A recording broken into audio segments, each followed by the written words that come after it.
Hey Summoners, welcome to another ProGuides video. My name is Nathan Ng, but I go by Nate the Great, though I'm not really good or great at anything. And today we're going to be talking about the Aphelios builds that the pros are using. With the release of Aphelios, it's a good time that we updated you guys on what the pros are running on him. A lot of us at ProGuides have been super hyped about him since his release, and we're sure many players are as well. He's honestly something else and seems quite promising from a gameplay standpoint. While his win rate is still questionable, like my love life, we still want to count this to the fact that he's a lot more difficult than people have anticipated, and he will definitely have growing pains, which I didn't have a lot of growing up because I didn't really grow.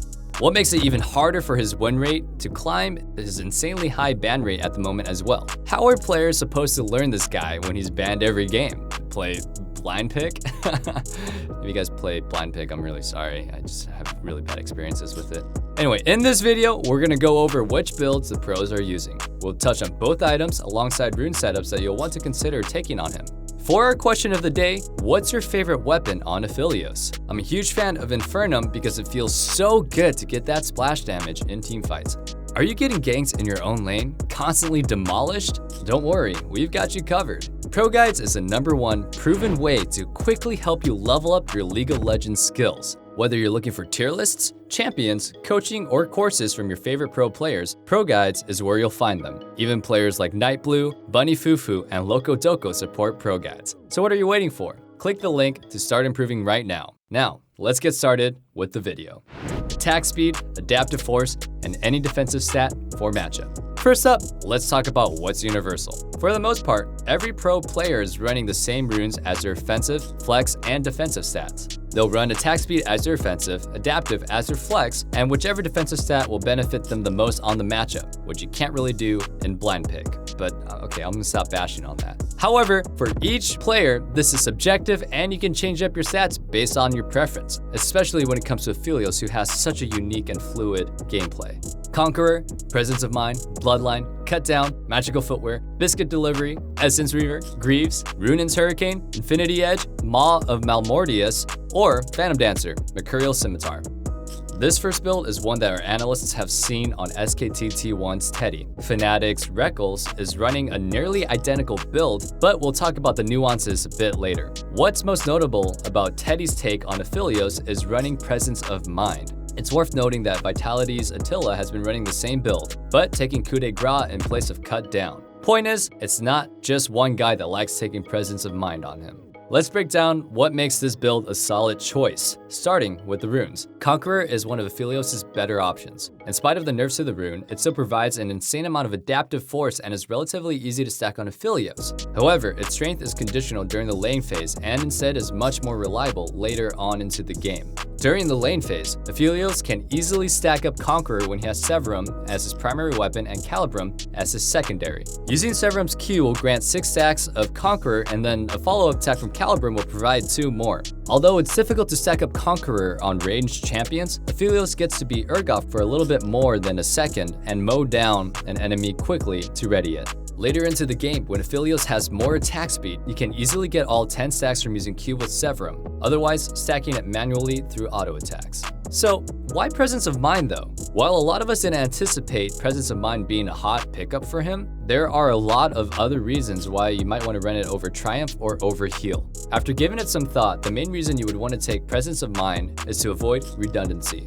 While the healing from Triumph and Overheal is great, Aphelios already has a lot of sustain built into his kit. Running Conqueror alongside Bloodline further adds onto this. In a sense, it's too much healing and absolutely unnecessary, so it can definitely be more valuable to instead expand that rune slot into something else. You know, maybe on the other resource bar that we usually forget about.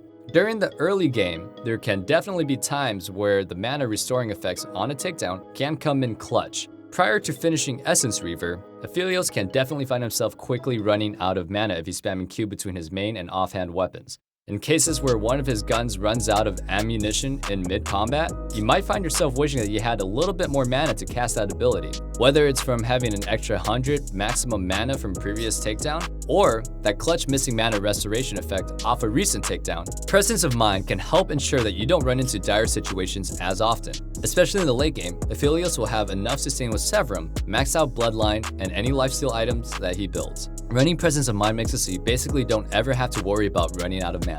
Another rather uncommon approach Teddy takes is he prefers to take cut down over coup de grace. On the other hand, many players including Attila are still set on coup de grace. This ultimately comes down to playstyle preference. If you're more set on survival and playing fights front to back, you'll usually get more value from cut down since it can potentially provide you with 15% extra damage. On the other hand, coup de grace will provide some more pressure during the lane phase as your opponent gets lower and will increase the damage you deal to squishier targets, who are usually your top priorities anyway. Ultimately, cutdown provides more overall damage, while coup de grace arguably provides more valuable damage under the right circumstances. For the most part, item builds are relatively the same. Teddy, however, is the only one that decided to switch out Phantom Dancer for Maw of Malmortius. The extra CDR definitely doesn't hurt, and it's definitely a strong item on Aphelios against heavily stacked magic damage teams. We haven't seen any other pros make this adaptation though, hinting that the movement speed bonuses Phantom Dancer provides are invaluable on an immobile champion like Aphelios. Press the Attack, Triumph, Bloodline, Coup de Grace, Magical Footwear, Biscuit Delivery, Essence Reaver, Greaves, Runin's Hurricane, Infinity Edge, Phantom Dancer, and Mercurial Scimitar. The next keystone we want to mention is Press the Attack. Generally, players that use this are looking to go in more aggressively, so we tend to see Triumph and Coup de Grace accompany it significantly more often than Presence of Mind and Cutdown. Again, item builds stay the same generally. I'll have to say, the bottom line for practicality any Aphelios builds is that Bloodline is key. It's simply just the best option for him, since getting hit by CC usually means that you should be ready to Quicksilver out of it or that you're dead regardless, like I am inside, making Legend Tenacity a poor option. Aphelios already builds enough attack speed and can put points into it upon leveling up. So it makes sense that he would want to go for Lifesteal since it's a stat harder to access than others.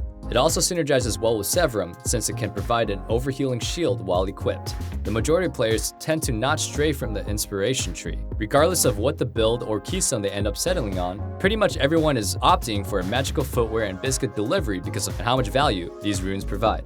Magical Footwear is essentially a free 300 gold or a free kill when you get some free shoes. This is extra money that can be spent towards other items to hit your power spikes faster. Biscuit Delivery is great in the early game because the extra health and mana can be a heaven sent when trying to get enough gold for a good first back. On top of that, he has very low health regen, so Biscuit Delivery helps him sustain in lane. Now let's talk about the playstyle with this keystone. Again, this keystone relies heavily on utilizing Severum as a primary weapon.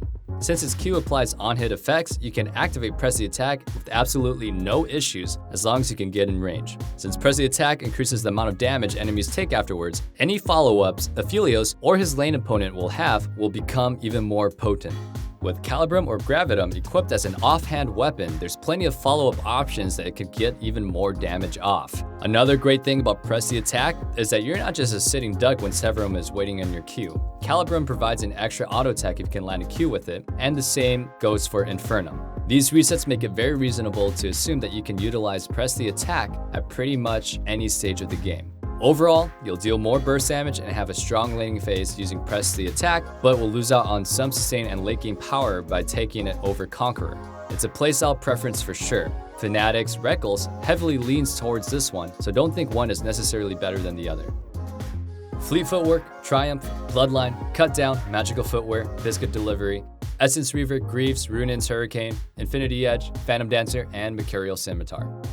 Another great rune that pros are experimenting with is Fleet Footwork. A lot of them aren't marksman mains though, so we do see a couple using it here and there. Fleet Footwork provides some extra sustain. It synergizes well with Aphelios' two starting weapons, kind of like how Caitlyn uses Fleet. Aphelios can use the movement speed bonus to back off right after landing some auto attack poke with Calibrum. With Severum, it'll help him sustain so he can activate the overhealing portion of it. The extra movement speed also helps him reposition himself so that Q is better timed in space. Towards the later stages of the game, you'll definitely deal less damage, but in return have more safety and better chase potential. Aphelios is rather immobile, so having any other form of movement speed boost is actually quite great. Think of this keystone as more of an enabler in a sense. Yes, you'll do less damage overall, but you might be able to survive in cases where you otherwise wouldn't, or be able to chase for kills you wouldn't have running Press the Attack or Conqueror. Stormrazor. With all of these runes we've just mentioned, it's time that we also talk about the one item that is an outlier, Stormrazor. Some pros are using it, but rather inconsistently. Overall, this is a very snowbally item as it provides Aphelios with a great power spike in the short term. If you're far ahead and trying to close out games, it wouldn't be unheard of to build one for the utility and damage boost. Think of it as something similar to Fleet Footwork, a utility boost that opens up doors. Of course, you'll be benefiting from a single target slow in place of a speed boost. This is also why when we do see it, it's typically in conjunction with Fleet Footwork's setup. Again though, this isn't the most common item built on him, so only build it if you're confident its utility is more valuable than a late game assurance that you have from other items. Lethal Tempo, Presence of Mind, Bloodline, Coup de Grace, Magical Footwear, Biscuit Delivery, Essence Reaver, Greaves, Runin's Hurricane, Infinity Edge, Phantom Dancer, and Mercurial Scimitar. The final build we'll be covering is another one that appears rather experimental. Pros are also running Lethal Tempo on occasion with Aphelios. Of all the keystones, this is the most aggressive and riskiest. Our analysts think that in most cases, it'd be a better option to run Press the Attack. If you do run it, it's advised that you run it against enemies who are rather weak in the early game, or who struggle to 100 to 0 you. The reason is that this keystone specializes in all-ins to deaths. When you're going balls to the wall and not backing off until someone dies, a slight exaggeration by the way, this is your keystone. This is why you wouldn't want to take it in a losing matchup.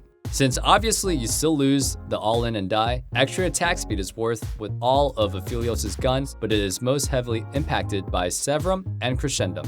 Severum's Q gains an extra shot every 100% attack speed you possess, by the way. Crescendum will also return faster, and the sentries you can set up with it also benefit from the attack speed. This is probably the best keystone to take if you like using Crescendum. Although Conqueror's bonus AD might lead you to believe otherwise, the bonus attack speed makes it easier to gather up and retain Chakram. Having the blade travels faster also saves you some time and therefore makes it more usable as well. And that concludes this video. Thank you guys so much for watching. If you guys want to see more content like this or a ton of other helpful content related to gameplay, check out our YouTube channel as well as ProGuides.com, where we've teamed up with professional players to design the best content to help you improve. Good luck on the Rift, and we hope to see you next time.